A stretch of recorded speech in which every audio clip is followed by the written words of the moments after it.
Alright, now the second side, on the right hand side, is the power by which we act. First we desire and then we act. Now this power, right side power, is expressed within us as right sympathetic nervous system. Science has come from the same. Science is in the gross, these are all subtle things that are within us. Now this right side power, which exists within us, gives us the power for our mental and physical capacity to act. Now this action takes place when we desire something, we want to implement that desire, then we go into action. One has to understand what sort of a power is this. This power is called as prana shakti in Sanskrit, prana. And the another one, the left one, as mana shakti, is the power of the emotions, or can say of the mind. But you see, English language is not so clear cut about it. So I would say mana shakti and prana shakti. These are the two powers that exist within us, and we start using them as left and right, we can say like a brake and an accelerator, and then we become the master of driving. But while becoming that, we make mistakes. The human mind has a speciality to go to extremes. Supposing I tell somebody, now you have to meditate. They'll meditate for 5 hours. There is no need to meditate for 5 hours or anything. But if you tell them that you have to stand on your head, they'll do it for 10 hours. So there is no need to go to extremes. We have to be just in the center, be kind to our body, be kind to ourselves. There's nothing to be frantic about. There's nothing to be so much exasperated about it. It's just very simple thing that has to happen. For example, think of a seed which is sown in a very loud music, or say a place where everybody is rushing, shouting, screaming. What will happen? That seed will never sprout. If it is in a peaceful place, is a properly placed one, or not in a tilted pot, then it will definitely develop into a beautiful tree or a beautiful shrub, whatever it has to develop into. In the same way, if we are too much on the extremes, we go to the left and to the right. Now this action within us acts for our mental and physical capacities on the right hand side.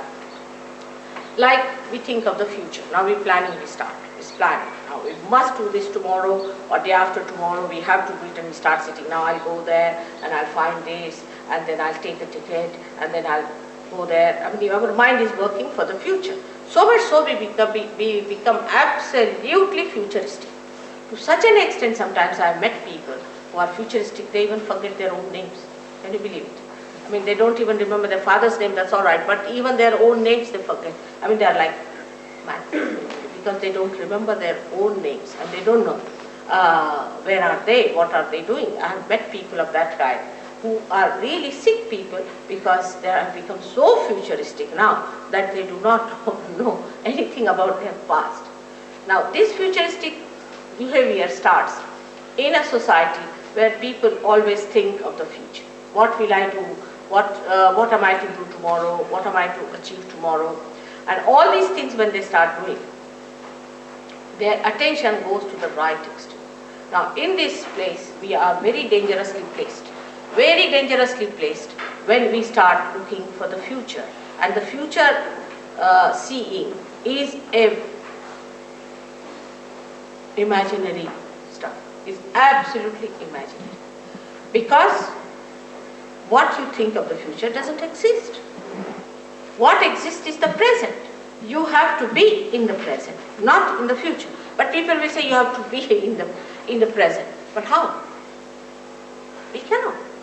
Either we are in the past or in the future.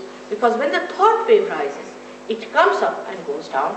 Another thought wave rises, goes up and comes down. Now, this thought wave which comes up, we go with it, but we don't see it's going down.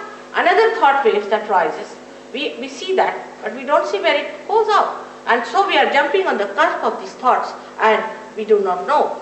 Perhaps we are in the past, or perhaps in the future. But in the center of these two thoughts, there is the present. And we don't know how to take our attention there, which is a very difficult thing. And just to say that you should be in the center is not possible. All these things, you should do this, you should do that, is not going to work out. Unless and until there is light. For example, there is no light in this room. And you say, walk straight. You cannot walk because you can't see where is the passage, how to walk. Even if you order to whatever you please, you cannot just walk straight without touching any of these chairs because there is no light, you can't see. So one has to understand that in the futuristic life when we live, when we plan too much for the future, actually what we are doing, we are living in an imaginary world. We have many stories of people who lived in imaginary worlds and how they found that everything was destroyed. And there are people who work it out through their physical efforts, and when they go into their physical efforts, they create another problem for them because they just become physically oriented people.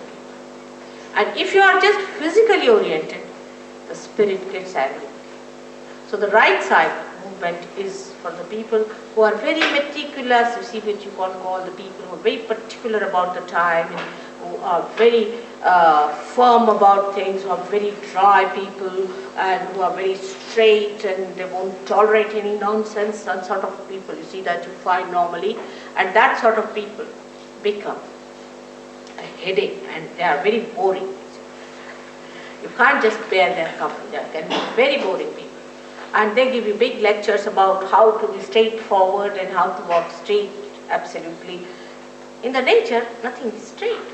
It all moves so beautifully because the nature is created out of varieties. And variety brings the beauty. They don't think of beauty, they don't think of love or compassion, nothing. For them, it is a very meticulous world, and that's how they live. Such people are developing a big ego within themselves, as you see there, in the yellow stuff in the head, called as ego. Let me show. Right.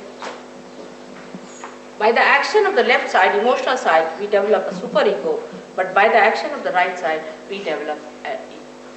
Now this ego is not easy to be seen, because if you have a superego, you have pains in the body, you are a miserable person, you have wrinkles on the face, and you look absolutely worn out. But if you have ego, then you look so dynamic. We can say that Hitler was the extreme of this ego business.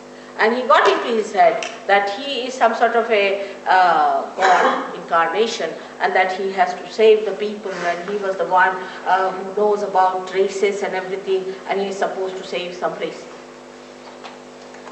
This kind of idea comes from these people who are right-sided. They are very aggressive. They may be very good to talk to. They may be very humble to look at. Could be very good businessmen. Could be anything.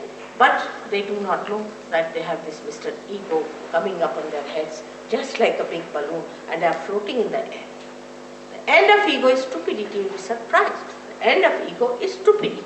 Such people indulge into all kinds of stupid things, and they say, what's wrong? For example, I've known old people behaving in so stupid ways, and they say, what's wrong? You know, an old man, say, of 90 years, who can't even walk without a stake, stakes to these dances you do, and then he falls down, you see, and he thinks, what's wrong? Like a lady I knew, she was about 85, she died from a horse falling down. Naturally, what else do you expect at 85? That's what is evident. For a lady of 85, she should settle down at home, look after her grandchildren. Maybe she might have great-grandchildren, you see. Instead of that, why does she want to be 25-year-old lady to climb on a horse? So all such stupid things they do, and then they will say, what's wrong? There's nothing wrong in stupidity, what's wrong? But such people are a nuisance to the society, to others. The people who are superego are troublesome to themselves, but those are egoistical are troublesome to others.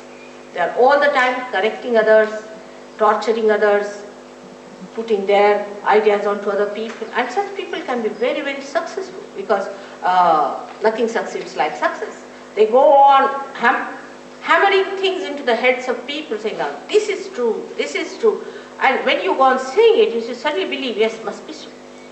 And such people are much more dangerous, I would say, from the superego type. But for people who do not know the tricks of the superego, they can be very, very,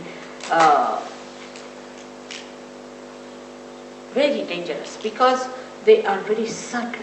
You cannot see them.